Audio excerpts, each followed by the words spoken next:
Hey everyone, thanks for tuning in. Today we're diving into a really heavy topic, something that's been on my mind, and I'm sure on many of yours as well. It's about the recent news from Washington, D.C., where a National Guard member was shot. This isn't the usual kind of content I make, but it feels important to talk about, to process it together, and to understand what's happening. First, let's break down the facts as we know them so far. According to reports from law enforcement and various news outlets, a member of the D.C. National Guard was shot in the early hours of the morning in their northwest D.C. neighborhood. This wasn't a duty-related incident. They were off duty at the time.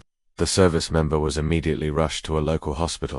Now, the initial reports were incredibly concerning, with the individual listed in critical condition. It's a situation that sends a chill down your spine, thinking about someone who dedicates their life to service being targeted in such a way.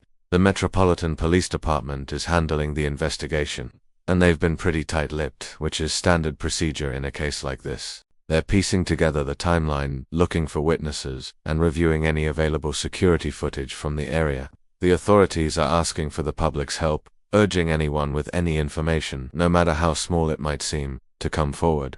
There's a substantial reward being offered for information that leads to an arrest and conviction. This shows just how seriously they're taking this case. As they should. The community's reaction has been one of shock and sadness. You see comments all over social media from people expressing their support, their prayers, and their hopes for the service members' full and speedy recovery. It's a stark reminder of the risks that not only our active duty, military, and law enforcement face, but also our National Guard members, who are our neighbors, friends, and colleagues. They live in our communities, and they step up when called, whether it's for a natural disaster, a civic event, or a national emergency. They are citizen soldiers, and an attack on one of them feels like an attack on the fabric of our community itself. Now, let's talk about the National Guard for a second, because I think sometimes there's a misunderstanding of their role.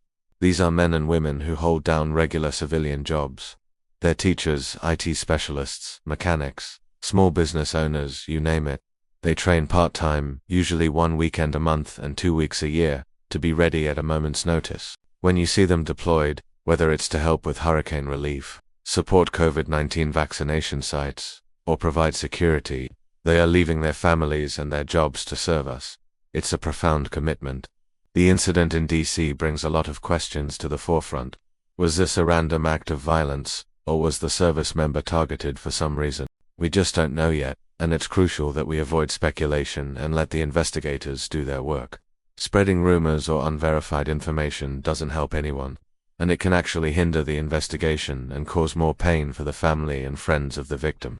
What we can do is focus our energy on supporting them, and that brings me to the human element. Behind the uniform and the headlines, there is a person, a family, a circle of friends, and a unit that are all going through an incredibly difficult time. Imagine getting that phone call in the middle of the night. It's every family's worst nightmare.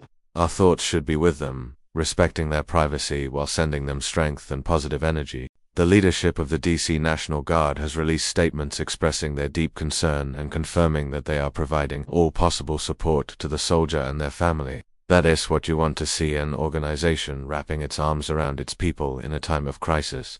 This event also opens up a larger conversation about safety and violence in our cities. It's a complex issue with no easy answers, and it affects everyone regardless of their profession. When someone who is trained and dedicated to protecting others becomes a victim of violence themselves, it hits differently. It underscores the reality that no one is immune. It pushes us to ask tough questions about what we can do as a society to create safer communities for everyone. These conversations aren't easy, but they are necessary. As we wait for more official information, let's focus on what is constructive. First, if you live in the D.C. area and have any information, please contact the Metropolitan Police Department. Your tip could be the key to bringing justice in this case. Second, let's show our support for the National Guard. A simple thank you when you see a service member can mean a lot. Acknowledge their service and their sacrifice. They are a vital part of our national defense and our local communities. This story is still developing, and we will likely learn more in the coming days and weeks. We're all hoping for the best possible outcome for the service member to make a full recovery. It's a testament to their strength and the skill of the medical professionals caring for them that they are still fighting. We'll continue to follow the updates from official sources and keep you informed. It's in moments like these that we see the true character of a community.